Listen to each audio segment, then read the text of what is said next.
I saw my stepson playing with himself and decided to help. I was shocked by what happened. Subscribe, hit the bell, and drop a comment. It's easy for you and means the world to me. Watch till the end, and don't forget to check out the other stories on this channel. Let's dive in. I wake up to the sound of the house settling, the familiar creak of the floorboards beneath the weight of the morning light. The sun hasn't fully risen, but the early light is already making its way through the cracks in the blinds, casting soft shadows across the room. I stretch, feeling the weight of another day settling into my bones. I look at the empty side of the bed, where Richard should be, but isn't. It's been that way for months now. The house feels larger than it should.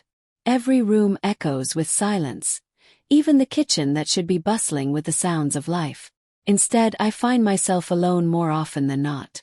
When Richard is home, he's not really home. His mind is somewhere else, distant, locked away in meetings and calls that never seem to end. I make my way downstairs, trying not to wake anyone, though there's no one to wake but me and him. The smell of coffee is comforting, a familiar ritual that marks the start of my day. I pour myself a cup, letting the heat sink into my hands, trying to quiet the restlessness that seems to have taken root inside of me. It's not even 8 in the morning, but my mind is already a jumble of thoughts I can't seem to sort out. The doorbell rings, cutting through the stillness, and I freeze. It's a sound I'm not used to this early in the day. I glance at the clock on the wall. It's too early for anyone but the delivery man. When I open the door, there's a man standing there, a young man maybe in his late 20s. He's holding a large box, his smile polite but distant. "Morning, Mrs. Taylor. I've got the shipment for you." He steps forward, handing me the package. His eyes flicker with a hint of recognition, but I can't place him. "Thank you," I say, taking the box from his hands, and for a brief moment I meet his gaze, unsure of why it feels like something is shifting between us. He smiles again, though it's not a smile that reaches his eyes. He nods before turning to leave, his footsteps light and quick on the pavement. I close the door, the weight of the package suddenly heavy in my hands. It's strange how the smallest moments seem to carry so much significance when you're already at the edge of something. I don't know why, but I find myself staring at the door for a moment longer than usual. Inside the box is a set of books Richard had ordered weeks ago. He never told me he was expecting a shipment, never mentioned it. I suppose I could have asked, but I didn't. I set the box down on the kitchen counter and start to unpack the books. They're old, worn leather-bound volumes, each one more expensive than the last. It's the kind of thing Richard collects, things that he believes are important but are just for show. I've never been able to understand the obsession. As I run my fingers over the spine of one book, I feel a strange pull in my chest. Maybe it's the weight of the moment or the fact that I've been feeling so disconnected lately. But in that moment, I think of how long it's been since anyone truly saw me. The door to the kitchen creaks open, and I turn, half expecting it to be Richard, but instead it's Ethan. Ethan, my husband's son. He stands there in the doorway, looking like he's not sure if he should be there or not. It's been months since I last really saw him, since the family gathering we had right before the holidays. He looks different now, more mature somehow, with the same dark hair and piercing blue eyes that always seem to be too knowing for someone his age. "Morning, Mrs. Taylor," he says, his voice soft, almost tentative. "Morning, Ethan," I reply, my words feeling heavy on my tongue. I never know how to address him. He's not a stranger, but he's not exactly family either. Not really. I try to focus on the books, the weight of them, the pages that feel so foreign in my hands. "I didn't mean to interrupt," Ethan says, stepping into the kitchen slowly, his gaze drifting toward the counter.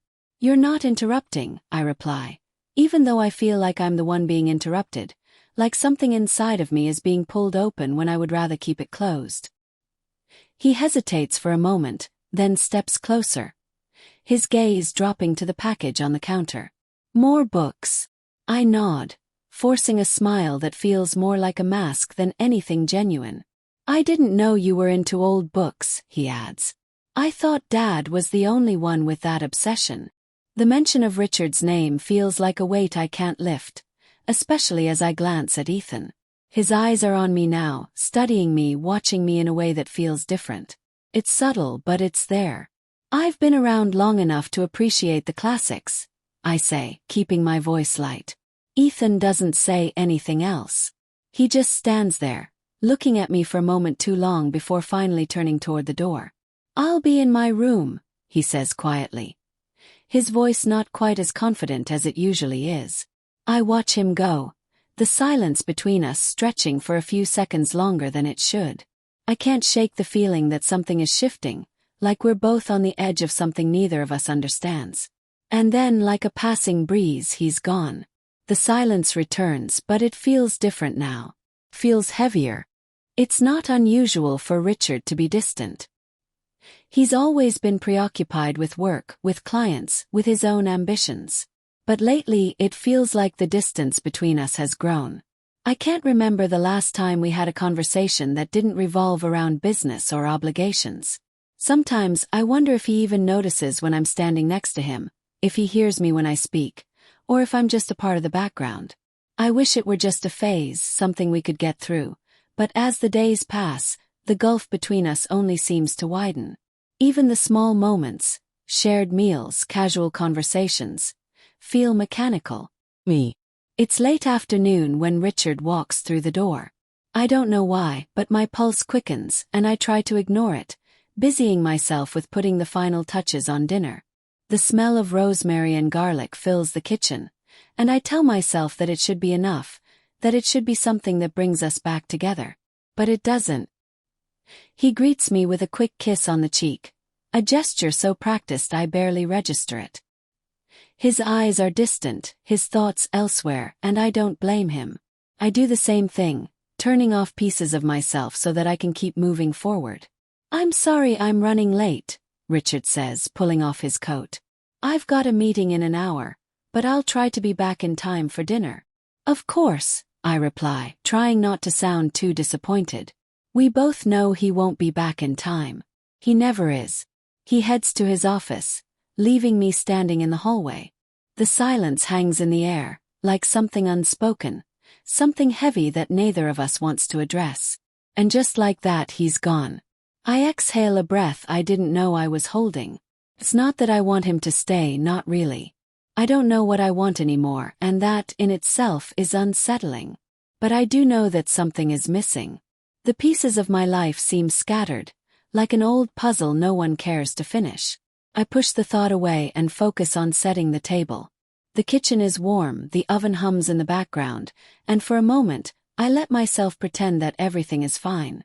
But then there's a knock at the door. Sharp, insistent. I freeze, my hand still on the dish towel. I wasn't expecting anyone. When I open it, I'm greeted by the last person I expect. Ethan. He stands there, his hair slightly messy, a look in his eyes that I can't quite place. His lips curl into a smile, but it's not his usual smile. It's smaller, more uncertain, and something about it makes the air between us feel charged, even if it's just for a split second.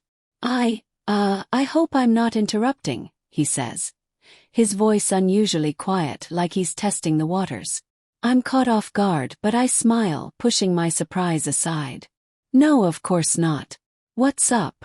I was wondering if I could talk to you for a minute, he says, glancing over his shoulder as if making sure no one is watching.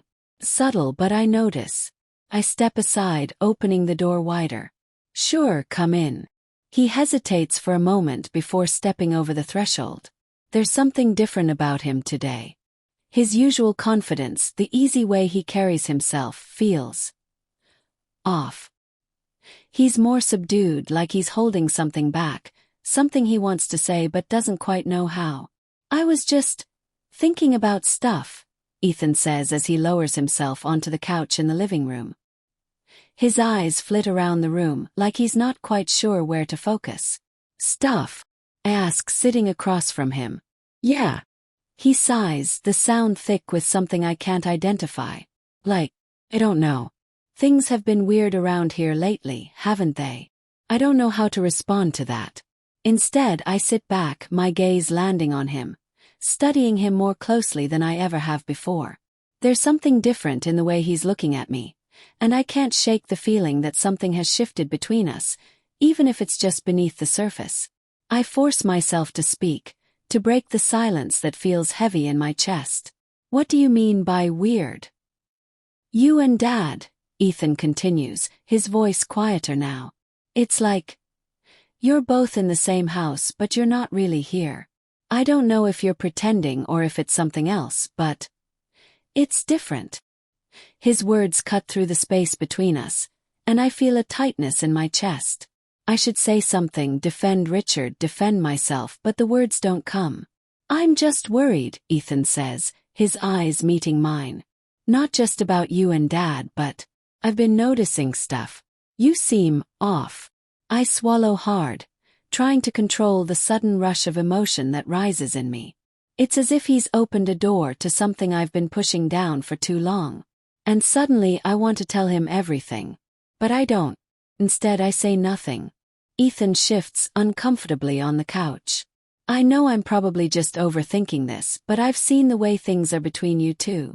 It's not the same as it used to be.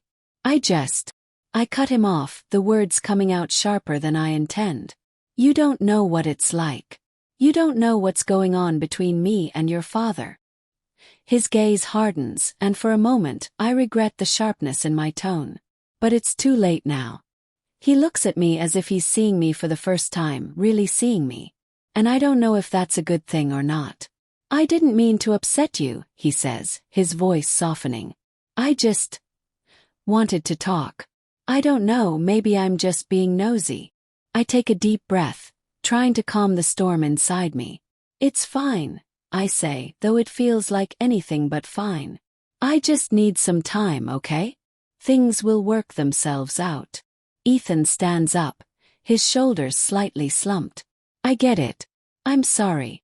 And with that, he leaves as quickly as he arrived, leaving me alone again.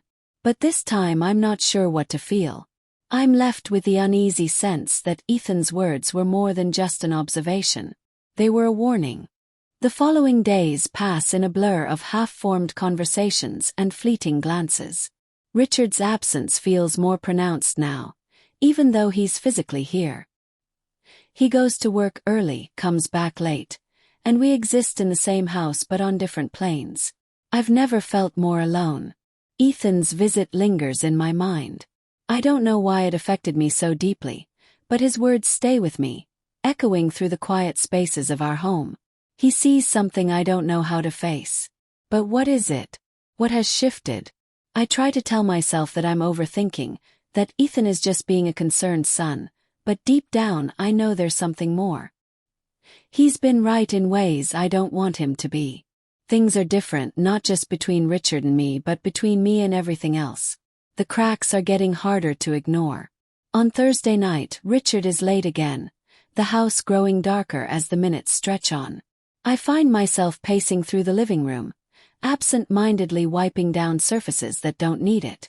The clock ticks on, louder now in the silence, and I feel it in my bones, this quiet that presses in on me, filling up all the empty spaces.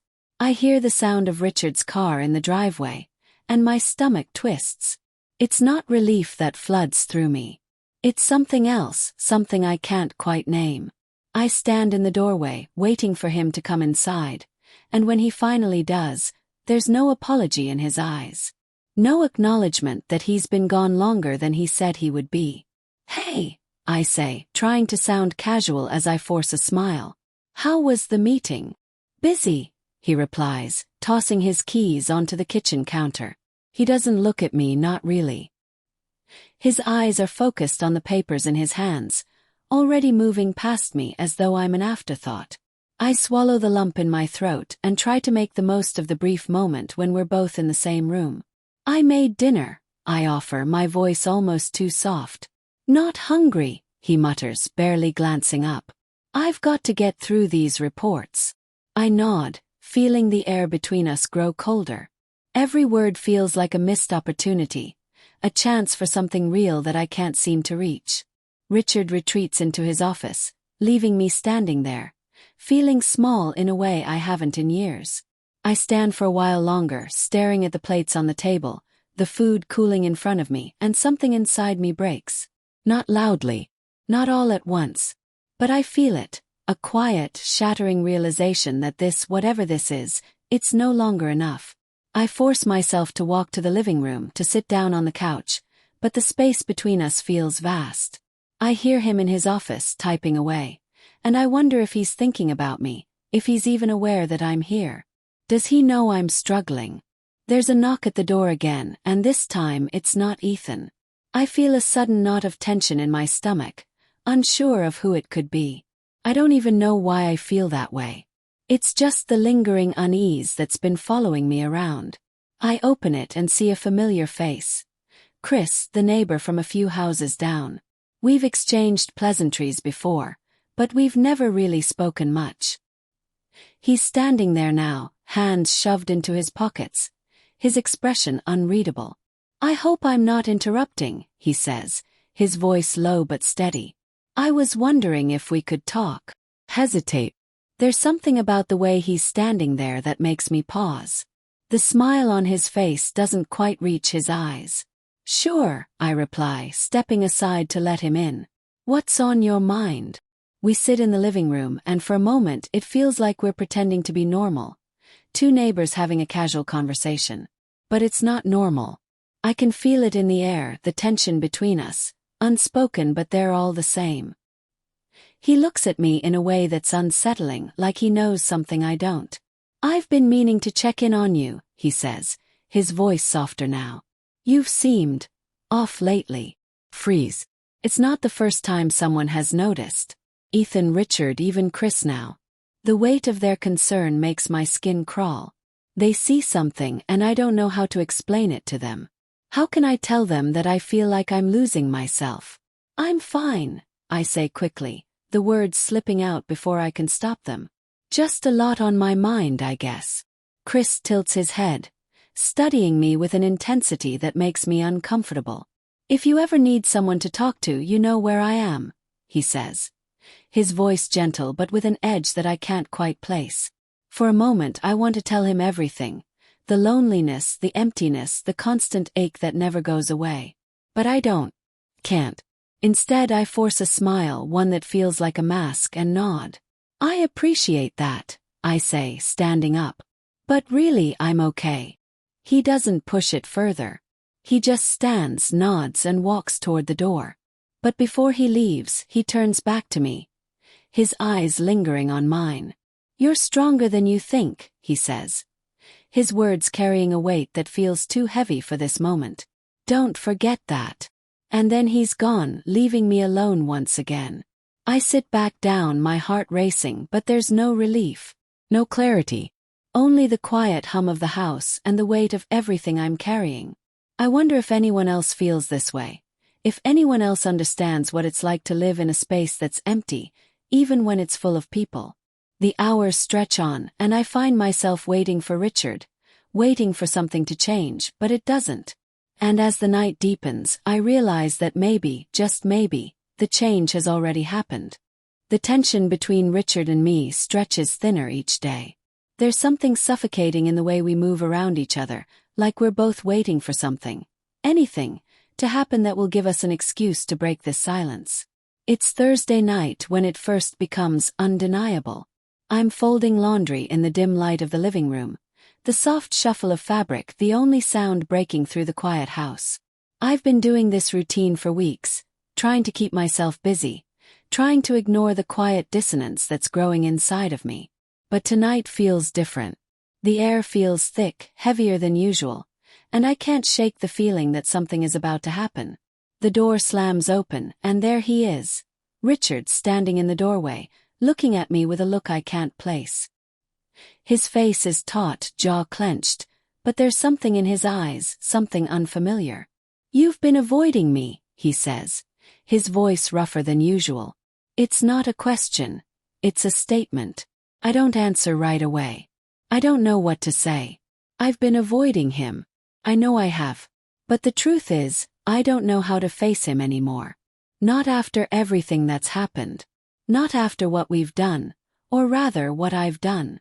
I swallow, trying to find my voice. I've just been busy, I say, my words too quick, too defensive. It's a lie. I can feel the lie hanging in the air between us. Richard doesn't buy it. He steps into the room, his eyes never leaving mine. You've been avoiding me, he repeats, softer now, but with an edge that makes my pulse race. Why? I don't know what to say. I want to tell him everything, about the ache inside me, about how I feel like I'm drowning, about the guilt that eats at me every second. But the words won't come. Not to him. Not to anyone. I just needed space, I say instead, but even I can hear how weak it sounds. He takes a step closer, his face softening, but there's something in his posture, something distant that makes me pull back. We need to talk, he says. It's not a request. It's a demand, though it's laced with a quiet urgency. I feel a tightness in my chest, the breath in my lungs feeling too shallow. My hands start to tremble as I set the clothes down on the couch, trying to focus on anything other than the man standing in front of me. I don't think we do, I reply, the words slipping out before I can stop them. Richard's brow furrows. You're not listening. We can't keep pretending everything's fine when it's not. Everything in me freezes. The words hang in the air, sharp and undeniable. He's right, of course. We've been pretending. We've both been pretending. But I'm not ready for this conversation. I don't know if I'll ever be ready for it. I don't know what you want me to say, I finally whisper, my voice breaking under the weight of everything I've been holding in. I don't know how to fix this. Richard looks at me for a long moment, his expression unreadable. You don't have to fix it. But we have to face it. And there it is. The unspoken truth, finally out in the open. I don't know what happens after this. I don't know how we move forward, but I know one thing for sure. Things are never going to be the same. He turns away, but before he walks out of the room, he stops and looks back over his shoulder. I'll be here when you're ready to talk. You're not alone in this. I don't know if that makes me feel better or worse. The rest of the night passes in a blur. Can't focus. Can't think straight. All I can do is replay those words over and over again in my head, like a broken record. When I finally crawl into bed, the emptiness feels suffocating. Richard's warmth is absent next to me, and for the first time in years, I realize how much I've been sleeping next to a stranger. The man I married, the man I thought I knew, feels like someone else entirely. The space between us feels vast, and no amount of reaching can close it. As I lay there, wide awake, I hear the soft creak of the floorboards in the hallway. Adam's footsteps, slow and hesitant, echo down the stairs. He's been quieter, withdrawn since the night at the lake house. I can't blame him. How do I explain this to him? How do I tell him that I've failed him? Failed all of us. I close my eyes, trying to hold back the tears that threaten to spill, but it's no use. The dam breaks, and all I can do is lie there in the dark, listening to the silence that fills the space between us. The next morning I don't want to face Richard. I don't want to face anyone. But the house is full of noise. Adam getting ready for school, the sound of Richard's footsteps downstairs, the hum of the coffee maker. I force myself to sit at the kitchen table, pretending like I haven't just spent the entire night replaying the worst moment of my life. Richard doesn't speak to me, but I feel his gaze on me constantly. It's almost like he's waiting for me to break, waiting for me to say something, anything. But I don't. I just push the cereal around in my bowl and pretend I don't feel the weight of the world pressing down on my chest. Adam doesn't say much either, but his eyes are harder now, more guarded. He's hurt. He knows. And I don't know how to make it right. The quiet tension in the house is unbearable. I know I have to face Richard, have to find a way to talk to him, to fix whatever it is that's broken between us. But I don't know how. I don't know if I even want to. And so we continue, existing in the same house, walking past each other, pretending that everything is fine when it's not. Pretending that the cracks aren't growing deeper, spreading further. Pretending that there's still a way back. But there isn't. and I don't know what happens next. All I know is that I can feel the inevitable, like a storm on the horizon, and I'm waiting for it to break. The days blend together, one indistinguishable from the other. Each morning, I wake up with a hollow feeling in my chest, like I'm dragging myself through the motions of a life I no longer recognize. The quiet is maddening, broken only by the hum of the coffee maker, the shuffle of feet as Richard heads to work, and Adam's reluctant goodbyes before he leaves for school. We exist in the same house, but it feels like we're all worlds apart. Richard has stopped pushing me to talk. For now, at least. Instead, he watches me with those dark eyes of his, eyes I once thought I knew so well.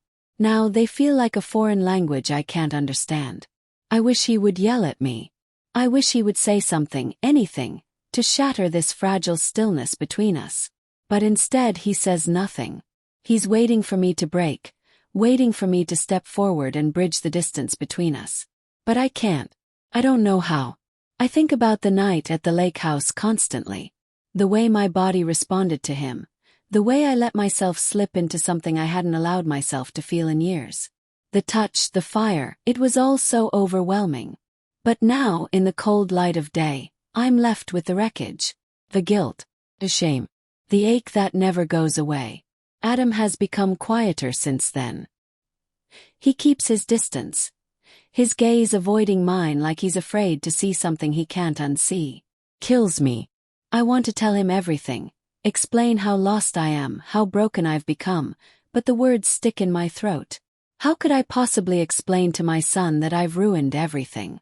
How could I justify my actions to the one person who still sees me as something pure? It's Friday night when everything shifts again. I'm in the kitchen, preparing dinner. Richard is in the living room, reading a book. His presence just another quiet element of the house. I don't know what happens, but something snaps inside of me. A breaking point I didn't even know I was approaching.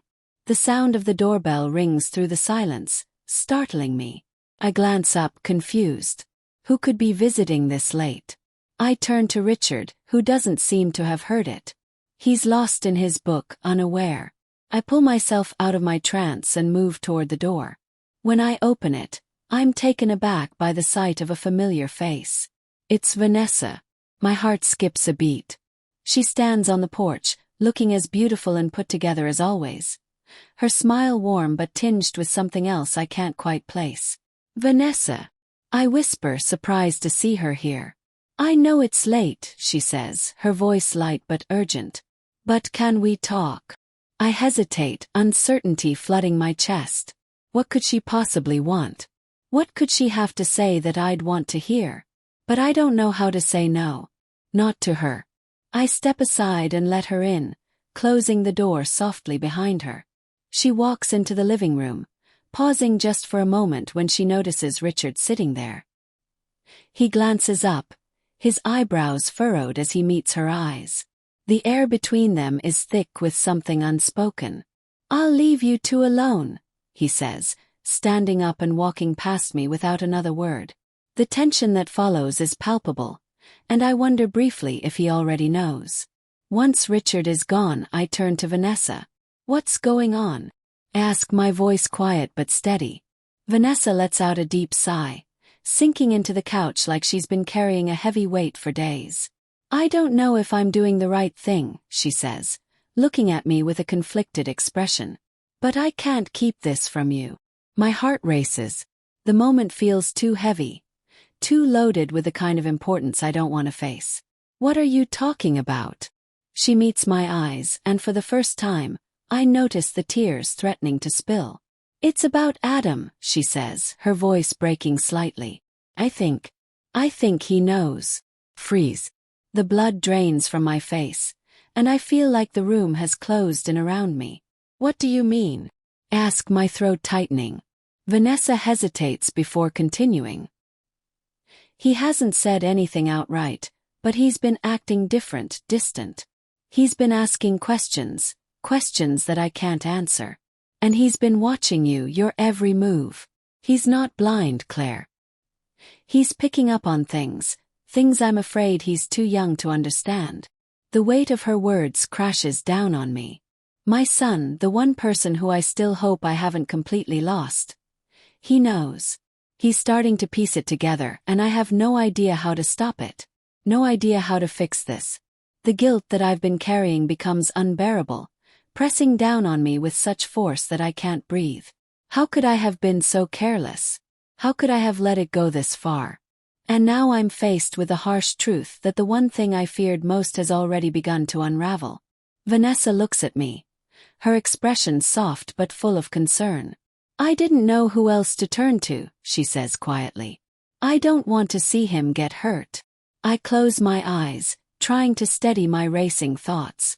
What am I supposed to do? I whisper, my voice barely audible. How do I make this right? Vanessa doesn't have an answer. None of us do. I'm drowning in the weight of my choices, and I don't know if there's any way back. I spend the weekend in a haze.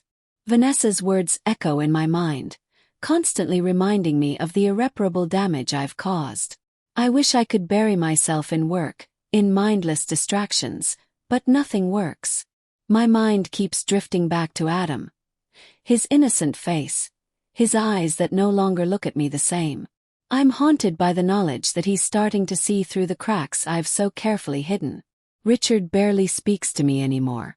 It's as though he's waiting for the inevitable confrontation, the one we both know is coming but neither of us is brave enough to face. He acts like everything is fine, like nothing has changed, but I know. I know the truth is in the air between us, thick and suffocating, and neither of us can breathe. On Monday morning, Adam doesn't even look at me when he leaves for school. His goodbye is barely audible, a brush of cold air between us. I'm not sure when we stop being able to talk, really talk, but I feel it in the pit of my stomach. The distance between us is vast now, and I don't know how to close it. I spend the rest of the day trying to keep busy. The house is eerily quiet, and it only amplifies the deafening noise inside my head. At one point, I find myself standing in the kitchen, staring at the untouched cup of coffee in front of me, the steam long gone. I'm lost in thought when I hear the unmistakable sound of footsteps. I freeze, and before I can even turn around, I hear Adam's voice. Mom! His voice is different, softer, warmer. The way he says it almost makes my heart stop. I turn slowly, surprised to see him standing there, his backpack slung over his shoulder. He's been home from school for a while now, but he's been avoiding me. And then, just like that, he's standing in front of me. There's something about the way he looks at me, like he's trying to make sense of the person standing before him, but he's unsure. His eyes are full of questions, full of fear. I feel exposed in a way I haven't in years. Can we talk? He asks, his voice hesitant, almost fragile. I nod, feeling the lump in my throat grow bigger. I lead him into the living room, where the weight of the silence feels unbearable. He sits down, and I sit across from him, a chasm between us that feels impossible to bridge. For a moment, neither of us speaks. The tension is suffocating, and I can hear the blood rushing in my ears. Then, finally, Adam breaks the silence. I know, he says, his voice a little shakier than he probably intended. My heart drops. What do you mean? I whisper, barely able to breathe. Adam looks at me, searching my face as though looking for a sign that it's all a mistake. But there's no mistake. He's not wrong. I know what happened, he says, his eyes meeting mine with a quiet intensity. I don't know how, but I can feel it. I can feel the way things are different. I try to speak, but the words won't come. How could I possibly explain this to him? How do I explain something that even I don't understand? The shame rushes through me in waves, and I feel like I might drown in it. I didn't want to know, Adam continues, his voice barely above a whisper. But I saw the way you looked at him, and I saw the way he looked at you, and I heard things. Things I wish I didn't.